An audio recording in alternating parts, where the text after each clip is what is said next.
আসসালামু আলাইকুম। মনি রান্নাঘরে আপনাদের সবাইকে স্বাগতম। আজকে আমি আরেকটি নতুন রান্নার রেসিপি নিয়ে আপনাদের সামনে উপস্থিত হয়েছি। আজকে আমি শাক রান্না করব, বড় মাছ দিয়ে শাক ভাজি।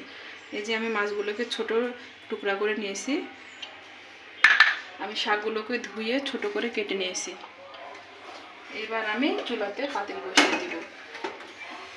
চুলাটা অন করে আমি শাকগুলো সব এর মধ্যে দিয়ে দিব।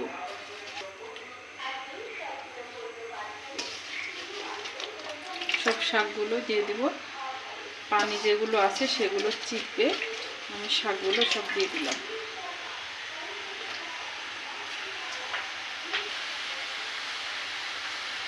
আমি এখানে সামান্য লবণ দিয়ে দিলাম।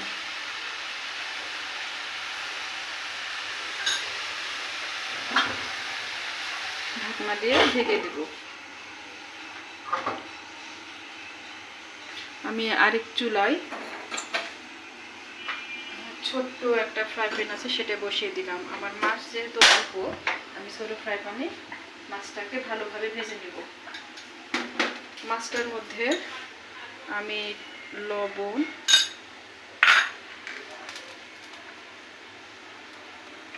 হলুদ,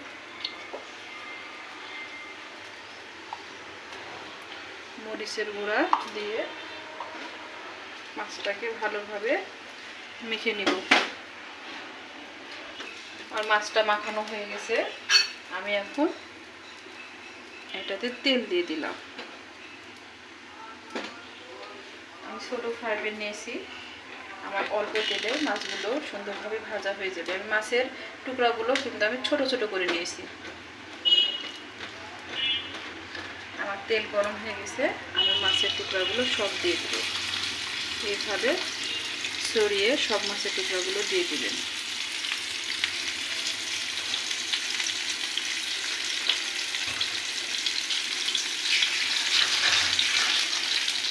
আমি শাকটাকে একটু উলট পালট করে দিব।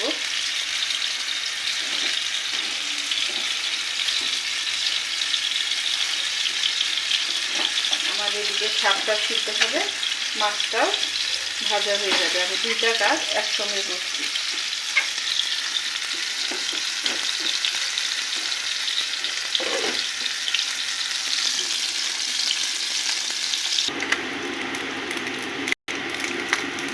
আমার মাছগুলো ভাজা হয়ে গেছে। আমি চুলাটা বন্ধ করে দিলাম। মাছ ভাজিগুলো আমি বাটিতে তুলে নিচ্ছি।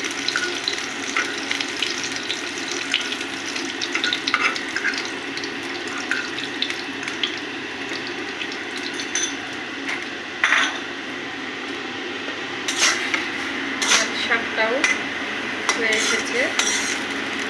আমি এর মধ্যে কয়েকটা কাঁচামরিচ দিয়ে দিলাম। 3-4টার মতো আমি কাঁচামরিচ দিয়ে দিলাম।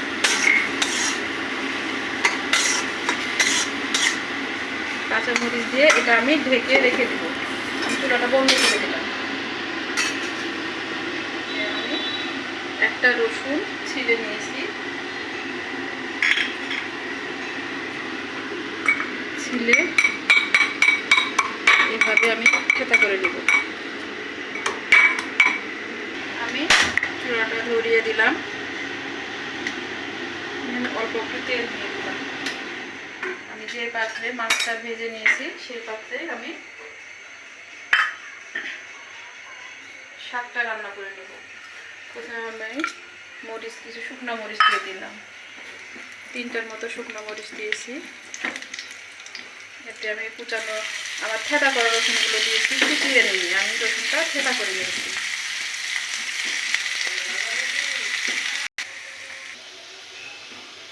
দেখেন আমার ভাজাটা খুব সুন্দর হয়েছে কালারটা।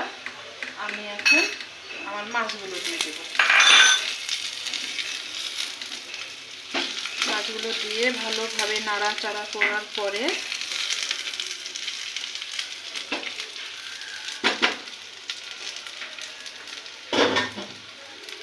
আমার শাকের ঢাকনাটা খুলে এখন আমি আমার এই চুলাটা ধরিয়ে দিব। আমার আগের চুলাটা বন্ধ করে দিলাম। আমি কিছু শাক আমার এটাতে তুলে নিয়েছি।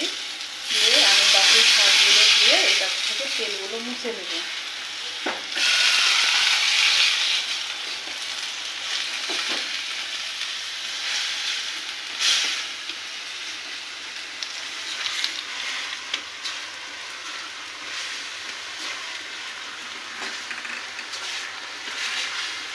আমি এভাবে সুন্দর করে নাড়াচাড়া করে আমি কিন্তু এখন চুলাটা আবার ধরিয়ে দিয়েছি।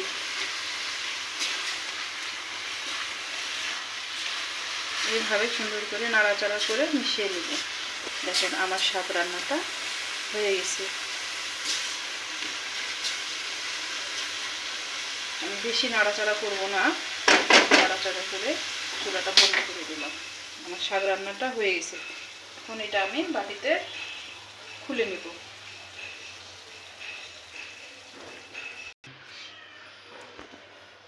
এখনও যারা আমার চ্যানেলটি সাবস্ক্রাইব করেননি, যারা নতুন দেখছেন তারা অবশ্যই আমার চ্যানেলটি সাবস্ক্রাইব করবেন, আমাকে লাইক দিবেন, কমেন্ট করবেন কার কেমন লাগছে, রান্নাগুলো রান্না করছেন কি না সেটা আমাকে জানাবেন।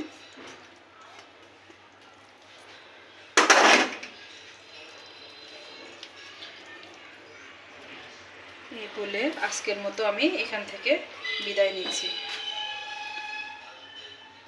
আসসালামু আলাইকুম।